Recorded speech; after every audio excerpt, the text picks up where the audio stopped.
Saviez-vous que dans une prison secrète, des hommes ont servi de véritables cobayes pour tester les limites de l'esprit humain? Bienvenue à Guantanamo, une base militaire américaine située à Cuba, officiellement conçue pour enfermer des terroristes dangereux après les attentats du 11 septembre 2001. Mais derrière cette façade de sécurité nationale se cachent des pratiques psychologiques choquantes, jamais vraiment révélées au grand public. Le camp de Guantanamo a été ouvert en janvier 2002. Il se situe sur une base américaine à Cuba, hors du territoire des États-Unis, ce qui a permis de contourner certaines protections légales.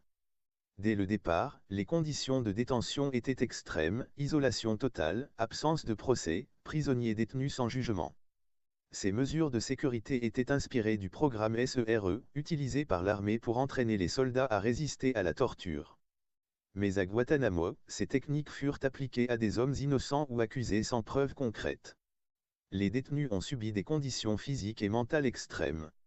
La privation sensorielle les plongeait dans des cellules sans lumière ni son, les empêchant de distinguer le jour de la nuit.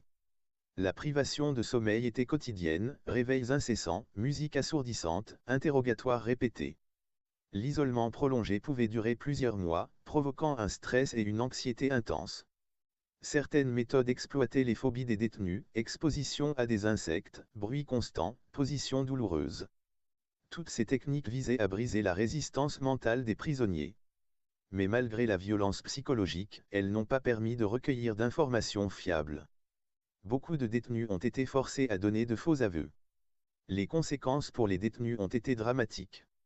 Nombre d'entre eux ont développé des hallucinations, des troubles de la mémoire, des crises d'angoisse et une dépression profonde.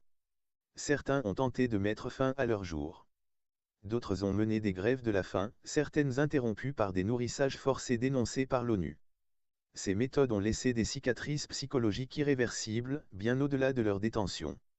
Des enquêtes journalistiques, notamment par le New Yorker et la Croix-Rouge, ont mis en lumière l'usage de la psychologie comme arme contre les prisonniers. Aux États-Unis, le débat reste vif, s'agissait-il de mesures nécessaires à la sécurité nationale ou de violations flagrantes des droits humains? La communauté internationale, associations et organisations de défense des droits humains, ont dénoncé ces pratiques. Même Barack Obama, en 2009, avait promis de fermer Guantanamo.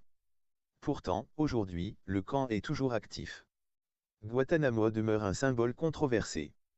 D'un côté, il représente la lutte contre le terrorisme, de l'autre, il illustre la facilité avec laquelle les droits humains peuvent être bafoués au nom de la sécurité. Ces expériences psychologiques nous obligent à réfléchir, jusqu'où peut-on aller pour protéger une nation, et à quel prix pour l'esprit humain? Peut-on justifier de détruire l'âme d'un individu pour obtenir des informations douteuses? Guantanamo reste, aujourd'hui encore, une leçon sombre sur la limite entre sécurité et liberté.